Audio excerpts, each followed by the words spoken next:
¿Qué tal? ¿Cómo estamos? Feliz jueves a todos ustedes. Esto es The Wiseman. Mi nombre es Manuel Callejas.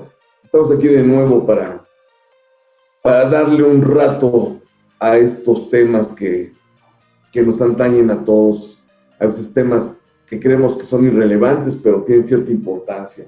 Eh, Hoy es el tercer programa donde estaré platicando sobre la teoría del caos, no más que del caos, la teoría de la conspiración. Platicamos en el primer programa cómo algunas personalidades como John F. Kennedy, Luis Miguel o Paul McCartney han sido víctimas o son parte de este tipo de teorías de la conspiración, donde se dice que pues, realmente John F. Kennedy no fue asesinado solamente por Lee Harvey Oswald o que Luis Miguel está muerto, al igual que Paul McCartney, que quienes hoy están son simple y sencillamente algunas copias de ellos.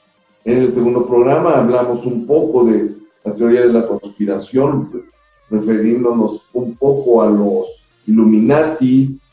Hablamos de la idea de los Illuminatis, como que crecieron en esta escuela alemana y cómo desaparecieron por órdenes del Vaticano. Y después también hablamos un poco sobre los masones y también de cómo los masones sí están involucrados en muchas de las actividades políticas, pero que realmente no son lo que es la teoría de la conspiración. Y hoy tengo un tema interesante que algunas personas lo conocen y muchas no. Se llama el efecto Mandela. Y creo que les va a sorprender muchísimo porque a mí me sorprendió hace un par de años cuando supe de la existencia de esta situación. ¿Qué es el efecto Mandela? Pues en el año 2010, una bloguera sudafricana hizo un análisis, un estudio, preguntando sobre qué opinión tenían sobre Nelson Mandela y su gobierno, y qué tanto lo recordaban, y qué tanto recordaban lo que él había hecho. Pues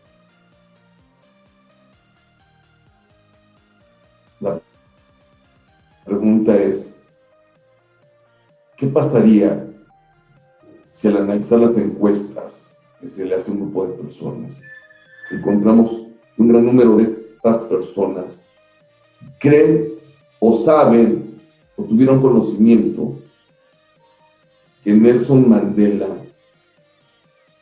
murió en la cárcel? U otros dicen, Nelson Mandela nunca murió en la cárcel. Nelson Mandela salió de la cárcel y murió. ¿Cuál es la realidad?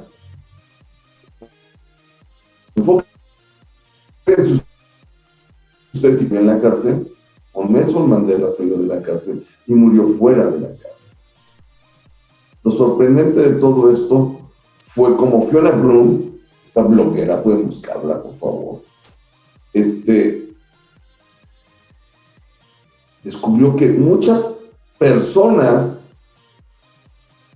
aseguraban y tenían la certeza de que Nelson Mandela había muerto en la cárcel.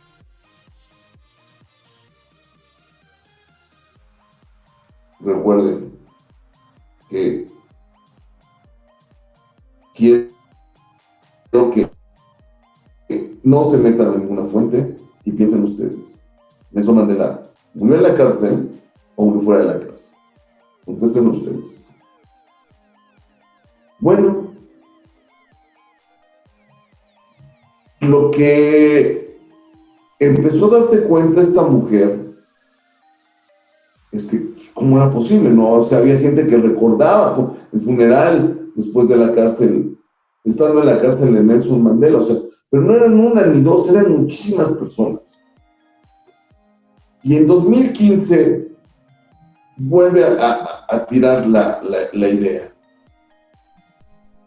Y en 2015, sorpresivamente, hay más gente que recuerda que Nelson Mandela murió en la cárcel y no en libertad. Y esto esto empieza a sembrar varias dudas, ¿no? Y de repente empiezan a surgir comentarios sobre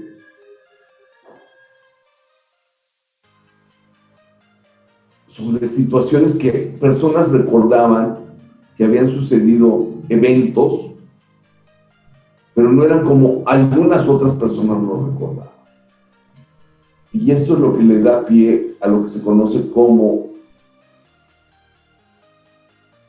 el efecto Mandela. Y les voy a mencionar algunas de las situaciones y aquí se van a empezar a dar cuenta de qué es. Y en algunos de los cortes adelante voy a explicar por qué supuestamente se está dando esto o se ha dado esto. El ejemplo más veraz que podríamos decir está en la canción We Are the Champions del grupo Queen. Todo el mundo, espero que haya escuchado We Are the Champions y sepa cómo terminar. We are the champions. El coro dice, We are the champions, we are the champions. Y termina at the war. O al menos así lo recuerdo yo. Los reto a que encuentren un video en donde quieran. A excepción de un concierto que hubo de Queen, no hay ningún video.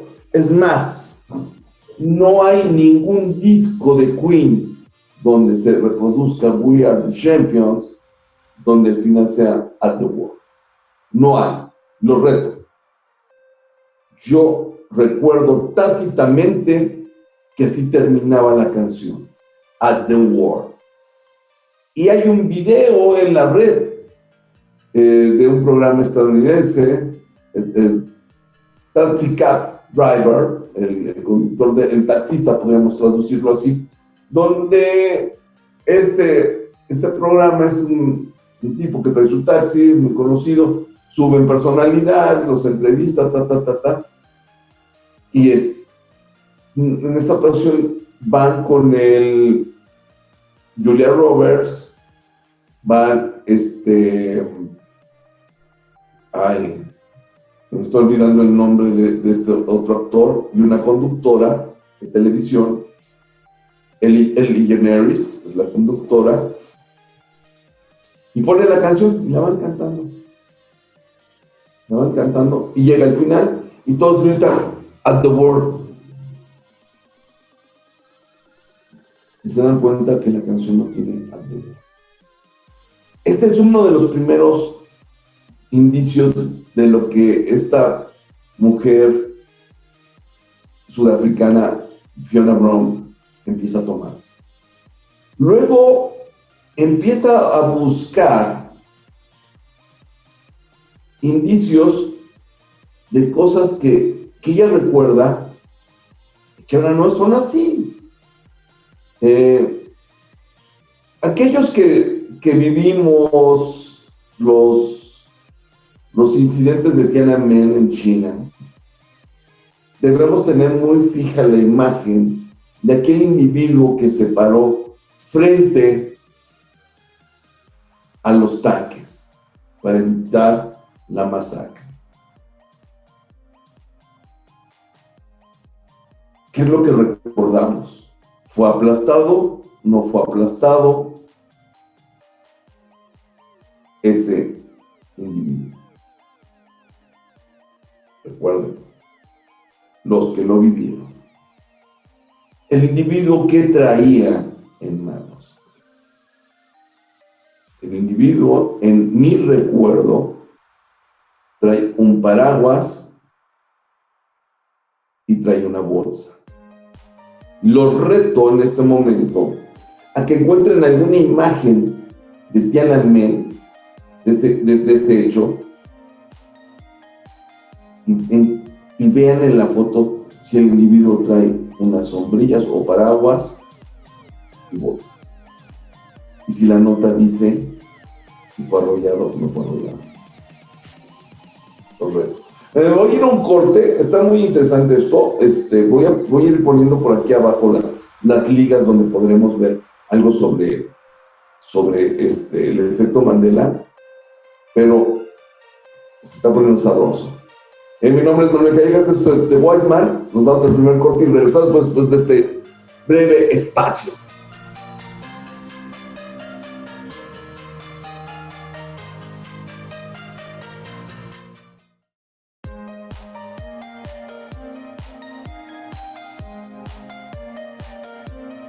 ¿Qué tal? Estamos de regreso aquí en The Wise Man. Mi nombre es Manuel Callejas y estamos hablando del efecto Mandela. Lo estaba mencionando anteriormente, el efecto Mandela tiene que ver con una experiencia que empezó a narrar Fiona Bloom, una bloguera sudafricana, en el cual hace un recuento de quién recuerda sobre Nelson Mandela, su vida y cómo fallece. Se empieza a dar cuenta que hay gente que asegura que Nelson Mandela murió en la cárcel y gente que asegura que no murió en la cárcel. Eso es en 2010, en 2015 se vuelve a hacer el estudio y hay más gente que recuerda que Nelson Mandela murió en la cárcel. Bueno, para muchos como nosotros, como yo, un servidor, yo recuerdo que Nelson Mandela murió fuera de la cárcel. Incluso Nelson Mandela asistió al Mundial de Sudáfrica, en mi recuerdo. Pero hay gente que no recuerda eso. Como también lo acabo de mencionar, el recuerdo del final de la canción de Queen, We Are the Champions, todos recordamos que era At the War, y no es así. Aquí voy a dejar la liga donde pueden ver el video de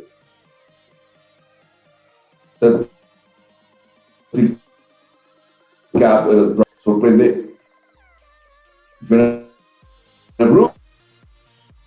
Lo toma como ejemplo. Pero hay otros ejemplos interesantes, muy, muy interesantes. Uno de ellos es ¿cuántas personas iban en el automóvil cuando fue asesinado John F. Kennedy? En mi recuerdo eran 4 personas más el conductor.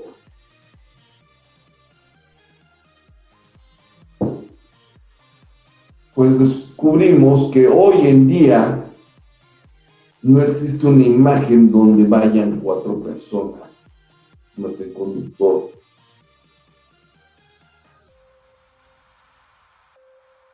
En el evento de Dallas, donde está asesinado John F. Kennedy. Hoy puedes buscar cualquier imagen y las imágenes dicen que son 6 personas. Pero a lo mejor podríamos habernos equivocado en fiabilidades de este tipo. Pero Fiona empieza a investigar más y descubre algo muy interesante. No solamente ahí hay cuestiones específicas en la política.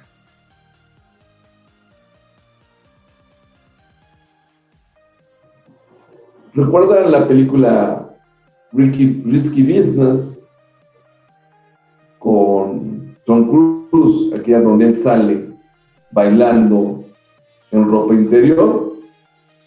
¿Sí?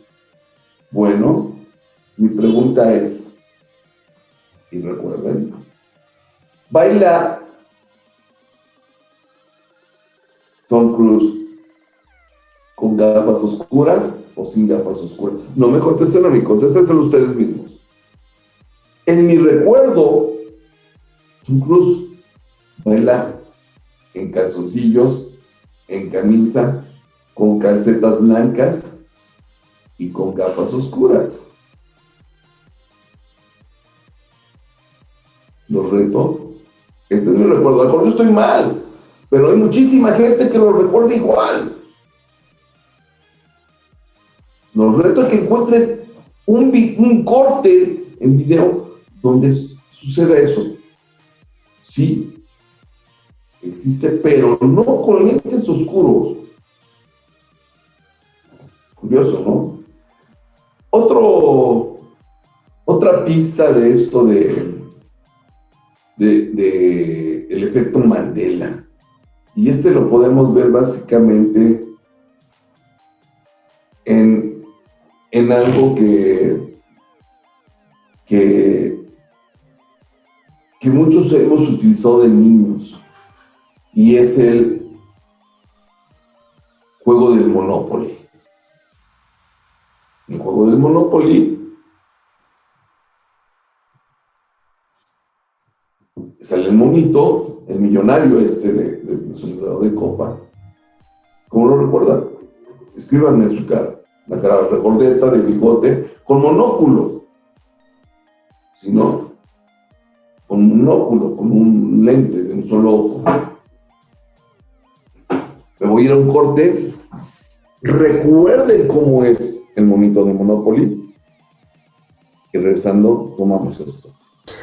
Hola, yo soy Mariana y hoy les quiero platicar, con toda esta nueva modalidad de las clases del Zoom y aprender en línea y todo, me dejaron leer un artículo muy, muy interesante acerca de toda esta situación, que creo que es muy importante hablar de la pobreza, de cómo está afectando a los países y de cómo se está hablando, de qué se está diciendo acerca de esto.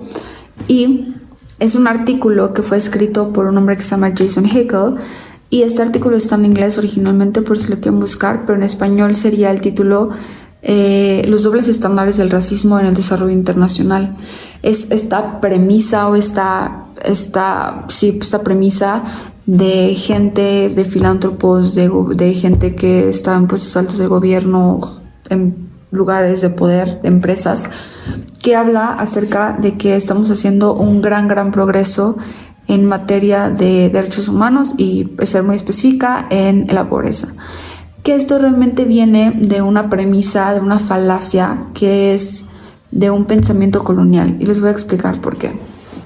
Año con año, gente importante como Bill Gates, como Jim Kim, como Nick Kristof, como Steven Pinker, nos hablan y nos dicen, ¿no? Crean conferencias, hablan acerca del gran progreso que está haciendo el mundo en materia de pobreza, de cómo estamos venciéndola, por ejemplo, con los últimos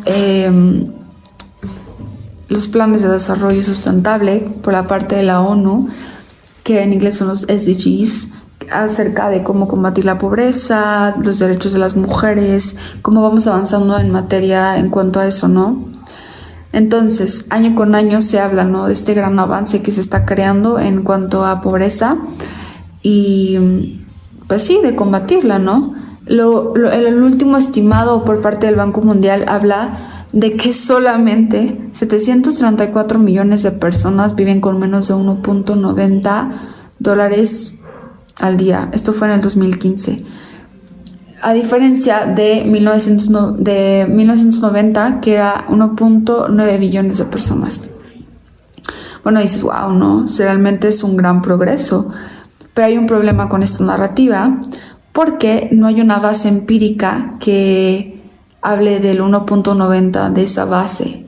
Entonces, es como algo súper arbitrario. O sea, no hay realmente derechos humanos, no existe un conocimiento acerca de eso cuando se habla de que solamente y de que esa gente puede vivir con el $1.90.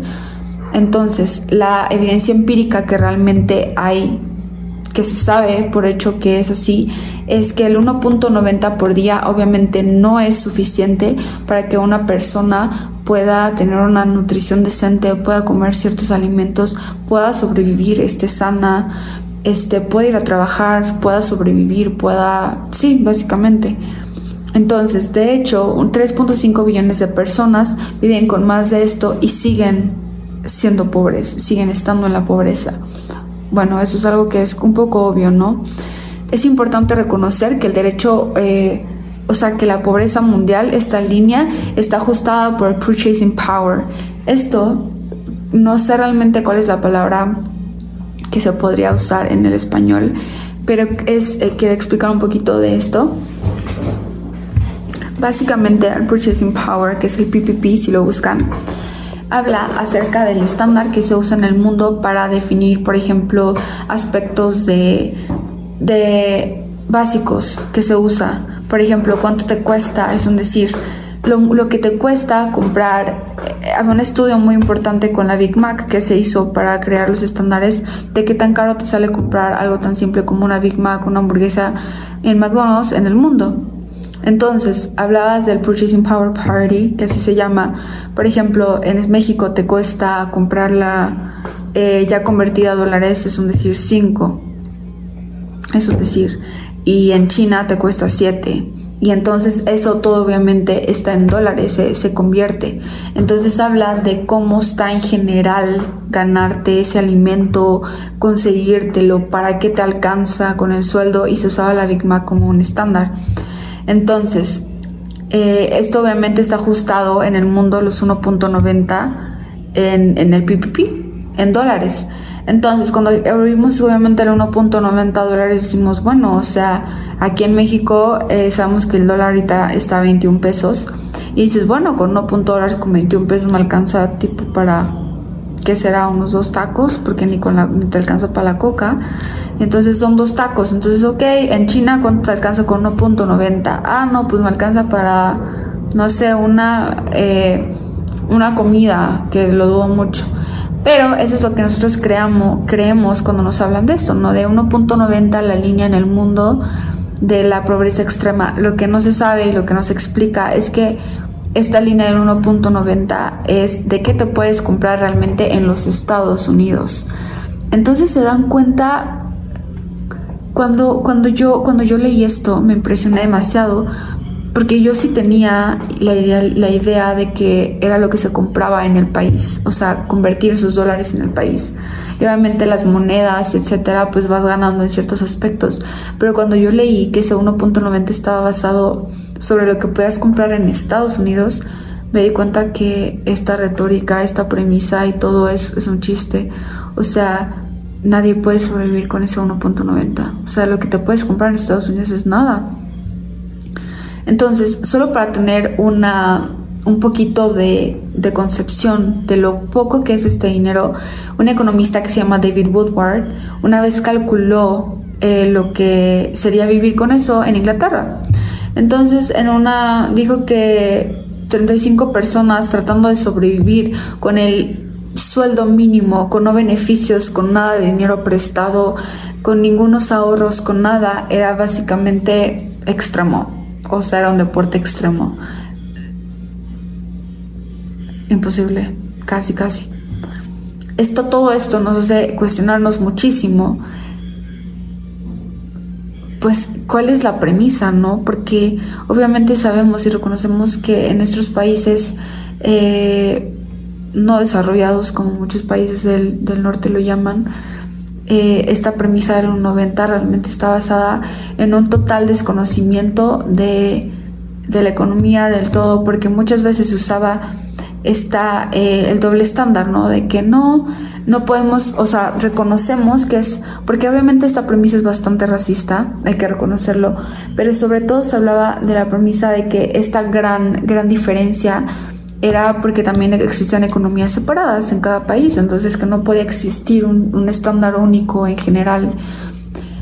Bueno, cuando yo leí esto me pregunté, bueno, toda la globalización, y en el artículo también se discute acerca de esto, porque hay que reconocer que el norte afirmaba eso, ¿no? Estas organizaciones como el Banco Mundial, diciendo que era una economía separada y que esto no podía ser considerado para todos, que era diferente, es totalmente falso.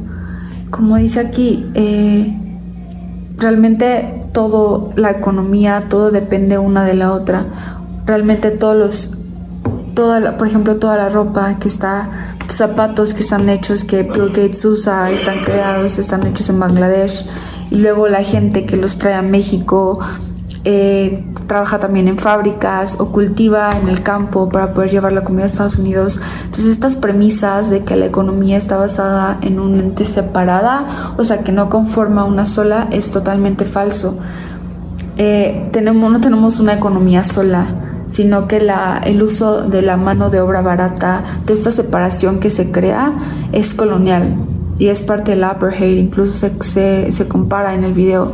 Entonces me gustaría invitarlos a leerlo, sobre todo porque es muy interesante y habla acerca de cómo esa es la premisa, ¿no?, de estas organizaciones y de estos países para discutir la pobreza mundial, y sobre todo cómo ellos se benefician sobre nuestra mano de obra, sobre los productos que obviamente exportamos, y en general cuestiona todas estas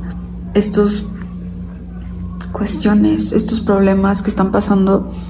Y más que nada con toda la cuestión de la pandemia, creo que es bien importante también hablar de estos temas y reconocer que obviamente va a haber países más afectados por otros, pero no simplemente por medidas o por políticas implementadas, sino que este problema viene desde raíz, desde obstáculos, desde bloques que se han puesto, desde políticas, desde estas premisas, ¿no?, de crear una economía separada, de no reconocer que esos países son beneficiados por nosotros y por nuestros países, desde la mano de obra, desde la comida, desde todo, desde absolutamente todo, desde los zapatos que traen puestos, desde la computadora que usan, de todo.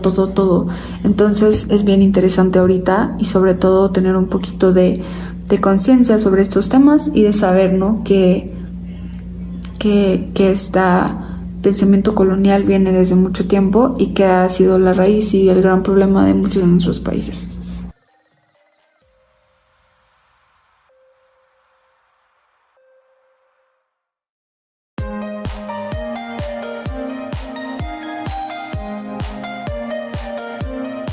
¿Qué tal? Estamos de vuelta aquí en The Wise Man. Mi nombre es Manuel Callejas y estamos hablando sobre el efecto Mandela.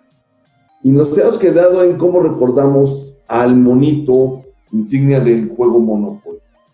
Yo, en lo personal, lo recuerdo con un sombrero de copa y con su Monopoly. Oh, sorpresa. Al parecer nunca usó monóculo el señor Monopoly. Aquí les voy a poner la imagen. Los reto a que encuentren alguna imagen donde el señor Monopoly tiene su monóculo. Y vámonos a otro ejemplo donde se habla del efecto Mandela, y que es uno de los que más me sorprendió a mí. Si viéramos el corte, o muchos lo vimos de niño, de la primera película que estelarizó Mickey Mouse, Viaje en el bote, creo que se llama la película, donde va en el timón de un barquito de vapor. Está blanco y negro esa película. Aquí les voy a poner la liga. Pero antes de verla, recuerden, Mickey Mouse, en un inicio, su pantalón corto con tirantes. ¿Estamos de acuerdo hasta ahí? Ok, la pregunta es, ¿el tirante o los tirantes de Mickey Mouse tienen botones o no tienen botones? En mi expertise, en mi recuerdo, y recuerden ustedes, contéstense ustedes ahorita mismo, antes de que yo lo diga, en mi conciencia, en mi recuerdo, tenía botones, 2 botones grandes, negros. ¡Oh, sorpresa! No hay Mickey Mouse hoy con botones en su short, su pantaloncillo corto. Esto ya empieza a ponerse bueno. Otro ejemplo sorprendente es aquellos que conocen la tienda Target, pueden recordar el logo de Target. ¿Cómo lo recuerdan ustedes? ¿Como un blanco? ¿Como un tiro al blanco? Yo lo recuerdo así. Oh, sorpresa. Ese no es el logo de Target. Target es un círculo rojo, Target y un círculo, etc. Todo esto que estoy platicando y muchos otros tienen que ver con lo que se ha llamado el efecto Mandela. ¿Y cuáles son las explicaciones que se dan a esto? Hay varias, hay unas muy jaladas y voy a hablar primero de esta. La más jalada de los pelos, que podría suceder, jalada de los pelos, pero podría haber sucedido, habla de que cuando se activó el cinturón de protones, el ciclotrón, en Suiza, cuando se trató de encontrar la partícula de Dios, generó un agujero negro que disoció, que eso es claro, que esto que estoy diciendo tiene base científica,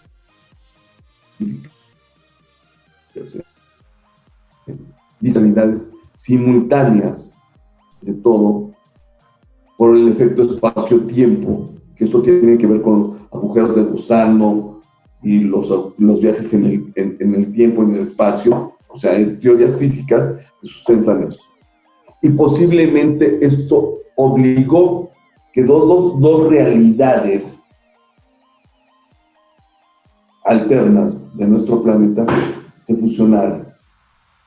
Y se fusionaran, pero no del todo en conciencia. Hablaré en un futuro de este tipo de teorías.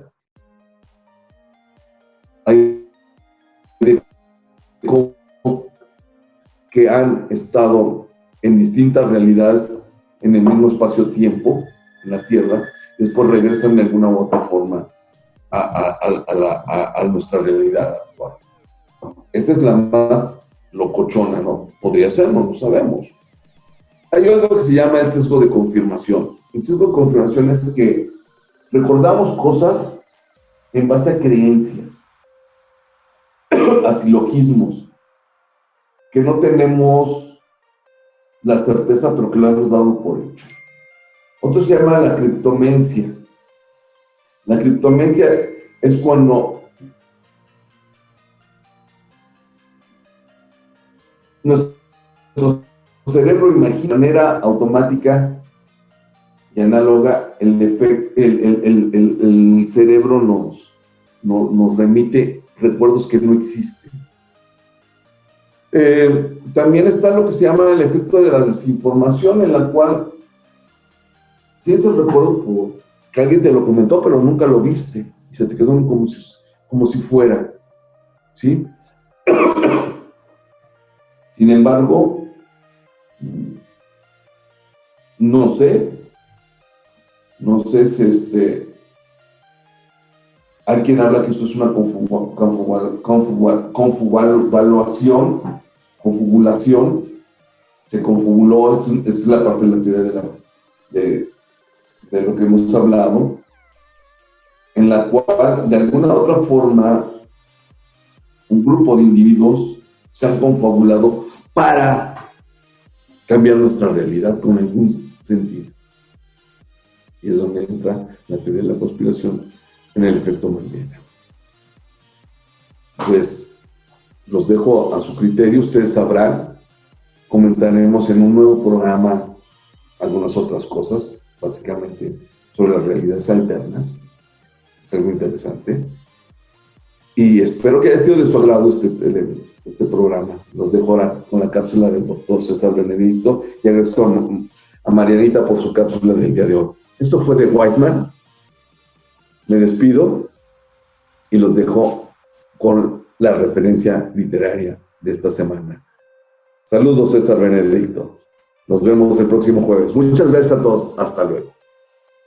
¿Qué tal? Esta es la colaboración de César Callejas, de Cisterna de Sol, cesarcallejas.me, para The Wiseman, con la recomendación literaria de la semana. Podrán encontrarla también en nuestras redes sociales, en el libro nuestro de cada martes. Vamos a hablar de literatura fantástica. Yo soy un fanático de Harry Potter y en realidad es mucho más la literatura fantástica, mucho más que eso. Literatura fantástica es todo aquello que sabemos que no existe y que no va a existir y que sin embargo nos asombra más ver que no exista que encontrarlo en el cotidiano. Me refiero a La tienda de los sueños, de una antología de Alberto Chimal, en el que comparte textos de varios autores de los últimos 100 años en torno a la literatura fantástica mexicana, que muchos consideran desierta, pero que en realidad ha ilustrado nuestras letras desde hace muchísimo tiempo. Textos de Juan José Arreola, textos de Elena Garro, de Nacho Padilla, en los cuales las visitas al tiempo, los viajes en el espacio y en las distintas dimensiones, el diálogo con la divinidad, se llevan el papel principal. Un texto entretenido, bien seleccionado y magníficamente editado. Muchas gracias.